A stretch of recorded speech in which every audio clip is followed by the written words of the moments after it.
se retrouve donc pour la correction des exercices 19 et 20. Donc exercice 19, donc on vous dit qu'on lance un dé et il se passe des choses. Première chose, comme d'habitude, il faut absolument repérer ce qu'est la variable aléatoire, ce qu'est x. Donc ici, x c'est quoi? C'est le gain algébrique du joueur. Alors algébrique, pour nous en maths, ça veut juste dire que genre s'il gagne 20 euros, bah, son gain c'est plus 20, évident. Par contre, s'il perd 20 euros, son gain c'est moins 20. Algébrique, c'est ça, ça veut dire que son gain c'est moins 20. Donc ici, x c'est le gain du joueur. Bon, bah très bien, à nous. Et là, voyez, il ne faut pas se faire avoir parce que possiblement, certains d'entre vous ont dû avoir envie de mettre que x c'était 1, 2, 3 ou 4, le résultat du dé. Mais là, il faut bien faire attention. Donc le joueur, qu'est-ce qu'il peut se gagner?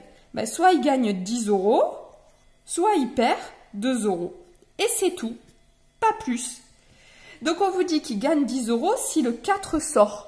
Ben, il y a une chance sur 4 que le 4 sort.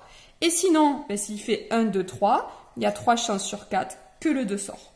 Voilà, la loi de probabilité, c'est fini. Ensuite, dans l'exercice 20, là pareil, on repère, cette fois-ci c'est pas x, c'est g. Et g, c'est quoi? Eh bien, je crois que c'est aussi le gain de l'acheteur. Le gain algébrique de l'acheteur. Donc ici, quelles sont les valeurs prises par g? Vous voyez, eux là, ils vous détaillent un peu plus et vous dire qu'est-ce qui se passe. Bon, ben, la première chose qu'on va s'intéresser, c'est si, en fait, le joueur, il gagne 100 euros. Donc, il y en a un billet à 100 euros, sauf que le billet à 100 euros, s'il a le billet à 100 euros, ça veut dire qu'il l'a acheté. Et le billet, il s'achète 2 euros. Donc, la première valeur, c'est 100 moins 2, c'est-à-dire 98.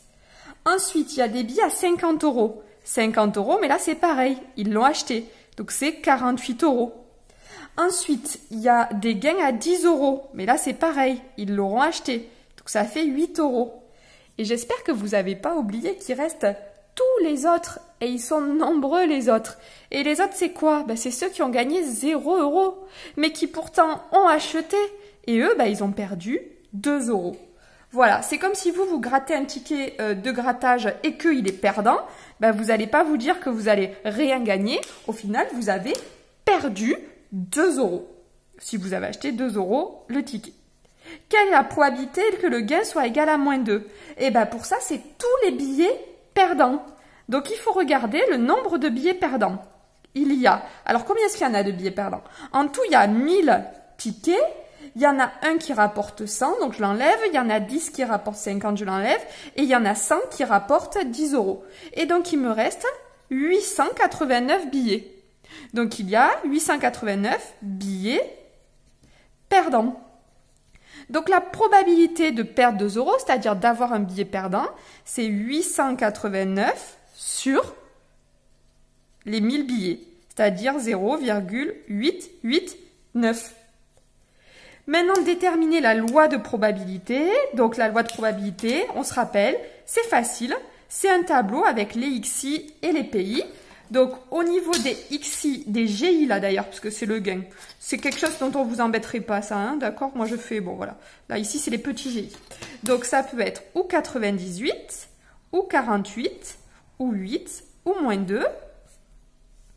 Et nous on sait que par exemple des moins 2, il y en a 889 sur 1000, on l'a déjà calculé.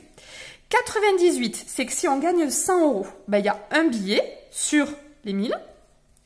48, c'est si on gagne 50 euros, il y a 10 billets sur les 1000. 8, c'est si on a gagné 10 euros, ben, il y en a 100 billets sur les 1000. Et voilà notre loi de probabilité, tout simplement. Donc aujourd'hui, normalement, petite séance, pas trop de difficultés, c'est pour vous remettre dans le bain. Donc la seule chose qu'il y a à retenir sur cette séance, c'est que lorsque j'ai un exercice avec une variable aléatoire, la première chose à se dire, c'est repérer qu'est-ce que c'est la variable aléatoire. Il faut même se le marquer, comme ça on est tranquille, on a bien en tête et on va pas se faire avoir, par exemple, là, écrire que j'écrire 1, 2, 3, 4 sur les possibilités. Je me fiche de faire 1, 2, 3, 4. Ici, ce qui m'intéresse, c'est le gain du joueur. Allez, on se retrouve pour la suite. Bon courage!